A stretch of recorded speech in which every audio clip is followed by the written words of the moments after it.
Hello everyone and welcome to another Transformers video review. This time I have the last two exclusive figures of the 2014 Transformers Collectors Club subscription service 2.0 Eject and Rewind. As usual, they come packaged inside of a plain brown box, and I'm gonna get this open. We can see a nice packaging inside with a cover, and here we have Rewind transforming his vehicle mode, and Eject. And before I show the details and everything about these figures, I also want to show the technical data and the collector's card that we get with this package. We have here the one for Eject, and it features a very nice graphic art. I'm gonna bring it closer so you can pause this video and you can probably read it. Also the technical data. And we have also one for Rewind. It features the same graphic art. I'm gonna bring this closer so you can pause this video and you can read this a little bit later. Now I'm gonna move this box out of the way. And here we have Eject and Rewind transforming to the alternative mode and out of the package. As you can probably already know, these two figures are repaint of the figures United, Frenzy and Rumble, which weren't released in the United States. But also, as another interesting fact, United, Frenzy and Rumble were a repaint of the never released figure Rebuild the Shield Demolition Rumble. The alternative mode of these two exclusive figures is very similar to a dual cannon anti-aircraft tank, featuring a very nice paint scheme and a lot of details. I'm gonna show you first Eject, and these two figures look really cool. We can see all of the details sculpted right into the plastic, especially right here in the section of the track of the tank. We can see this is what it looks like from the front side view, and this is an anti-air vehicle, and we can see that has been sculpted right here on the front, and the turret is very nice. It's actually very articulated. We can rotate this 360 degrees, and the cannons right here can be moved up and down. And these cannons are actually the weapons of this figure, and I'm going to show you that later. We can also see more details sculpted right here on this cannon right here on the front of this tank. You can see the anti-air missile launchers and more details sculpted around the front. Now I'm going to show you Rewind, and this is a really cool figure. I actually like the paint job of this figure a lot. It looks just awesome. The black, red and gold paint applied is just fantastic. You can see here a very nice Autobot logo, and these figures are really cool and they have a very nice size. They're actually the class Scout. You can see them front to front, and now I'm going to rotate them around real quick. This is what it looks like from the backside view. Now one thing about the tracks right here is that there's a spring loaded, and they actually can use as a weapon once they transform into the robot mode. Now I'm going to make a quick size comparison with another figures from our collection. For our first size comparison, here I have the Transformer Generations Follow Cybertron Blaster figure. As you know, Blaster is a Voyager class figure. And in the Generation 1 series, Eject and Rewind were actually cassettes that fit into Blaster's chest. Now I'm going to move them front to front so you have a better idea of the size of these figures. And I think that these figures are really cool all together. And we can see that there's a big size difference between these figures. Now I'm gonna move Blaster out of the way.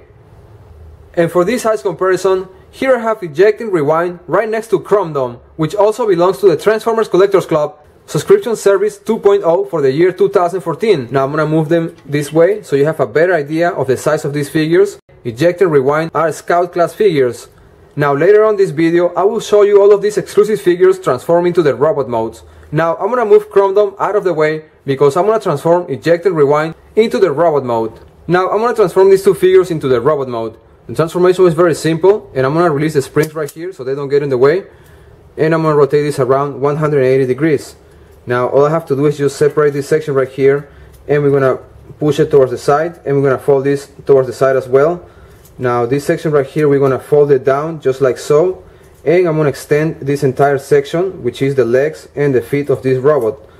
Now what I'm going to do is the arm section right here, we're going to push it all the way up just like so, and we're going to fold this section right here, which is the chest compartment of Rewind. And this arm right here, this section, we're going to fold it down just like so, and here we have the entire transformation for Rewind. And actually is the same transformation of course for this figure, and I'm going to do this real quick. I'm going to release this section right here, and I'm going to rotate this around just like so. Again, I'm going to separate this section just like so, and I'm going to fold it down, and I'm going to fold it towards the side. And now this section right here, we're going to fold it down, which is the legs of this section.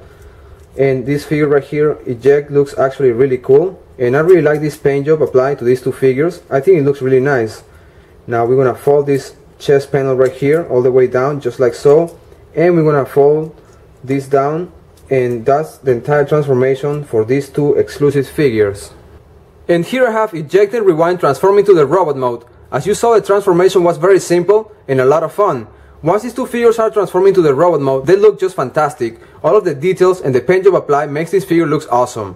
Now I want to rotate these figures around so you can take a better look at all of the details from the backside view. And like I said, the paint job applied is just fantastic. We can see all of this nice gold paint applied on the back section that makes this figure look really nice. Now I want to bring this closer to the camera so we can see better the nice Autobot insignia that has been painted right on the back section of these two figures.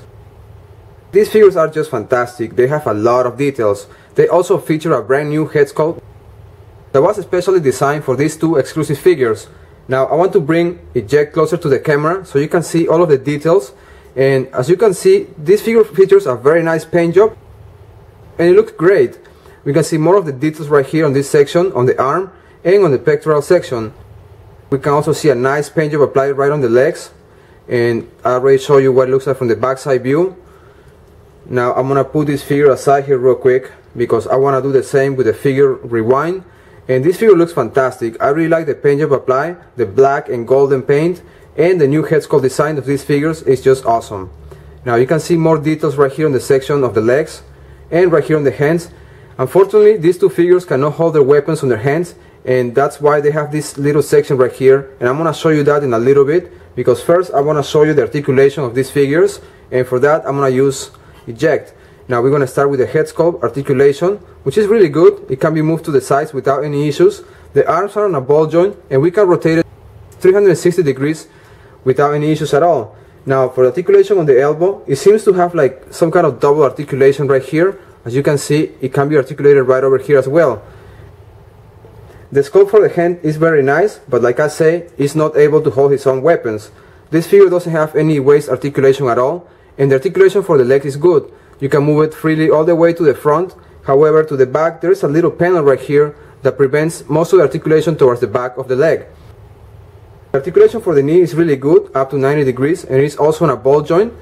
The design of the feet is really good, and this figure is actually very stable, and it doesn't have any balance problems. Now I'm gonna put this figure aside here real quick, because like I said before, you can actually use these two guns that are in the back, and you can use them as a weapon. And I'm gonna show you that real quick, and I'm gonna use the figure Rewind. I'm gonna take this off real quick so you can see this nice option. And now I'm gonna do that, and like I said, there's a clip right over here, and it kind of, once you use this option right here, it kind of gives the impression like if he was actually holding his own weapon. And I think that that's a really nice option, because like I say, unfortunately this figure is not able to hold his own weapon, but you can actually display this figure just like that, and it looks really cool. Actually, these weapons are really nice. I definitely like the gold color applied to them. Now the other option is that we can actually use the original gimmick of this mold, because like you know, this is a repaint of Frenzy and Rumble, and that's the pile driver. All you have to do is just fold this section all the way up, just like so. And now we're going to fold this section all the way up, just like so, and we're going to rotate it around 180 degrees. We're going to do the exact same thing with the other arm. And here we have the pile driver gimmick of this figure. Now this is a really cool gimmick, and I'm actually very happy that we kept this gimmick from the original mold. And this can be activated this way. Like I said before, there's a spring right here, and you can just push this section right here to release it. And this is a very interesting and a very fun gimmick. Now you can display this figure, and like if he was trying to use the pile drivers to, I don't know, maybe create an earthquake or something like that. And these figures are just awesome. Now I'm gonna bring some other figures for a quick size comparison. And for our first size comparison, here I have Eject and Rewind from the line Transformers Generations Follow Cybertron. As you can see, these figures are really cool. Now I'm gonna bring them together so you can see the differences. And this figure right here, the little one, actually transforms into a data disk and can be used with blaster. Now we can see that the colors applied are very similar, and actually the head sculpt of this little figure is really cool. Now I'm gonna do the same with Rewind. I'm going to show you the Rewind from the Collector's Club right next to the Follow Cybertron Generations version. Again, the colors applied are very similar, and the head sculpt of this figure is really cool as well. Now, this is a really cool figure, and actually I'm very glad that we're getting this exclusive figure from the Transformers Collector's Club. Now, I'm going to get these figures out of the way, because for this size comparison, here I have Generations Follow Cybertron Blaster. As you know, Blaster is a Voyager class figure, and honestly, all of these figures together look just awesome. Despite the fact that these two exclusive figures cannot transform into a data disc or into cassette for Blaster, they still look great right next to him. Now I'm gonna bring him closer to these two figures so you have a better idea of the size difference, which is obviously really big. Now I'm gonna move Blaster out of the way. And for our final size comparison, here I have Eject and Rewind right next to Chrome Dome. Also another exclusive figure from the Transformers Collector's Club subscription service 2.0 for the year 2014. And as you know, in the IDW comics, Chrome Dome and Rewind are really good friends. Now I want to move these figures front to front so you have a better idea of the size of these exclusive figures. And they are also Scout class, but they have a very good size. Now I'm gonna move Chrome Dome out of the way. Now, after seeing these two exclusive figures, Eject and Rewind, transform in robot mode and into an alternative mode, I want to say that I'm very glad that we're getting these two characters released under the subscription service. They look great and have a lot of details. The design of their vehicle mode looks fantastic and the paint scheme is awesome. I really like the new head sculpt design and all of the gimmicks and accessories. And with this I conclude this video review of the final two exclusive figures of the Transformers Collector's Club subscription service 2.0 for the year 2014, Eject and Rewind. This is Magnetar Prime. Until next time. If you like this Transformers video review, you can subscribe to my YouTube channel, Magnetar Prime, or stop by my Facebook page, Magnetar Prime Reviews. This is Magnetar Prime. Until next time.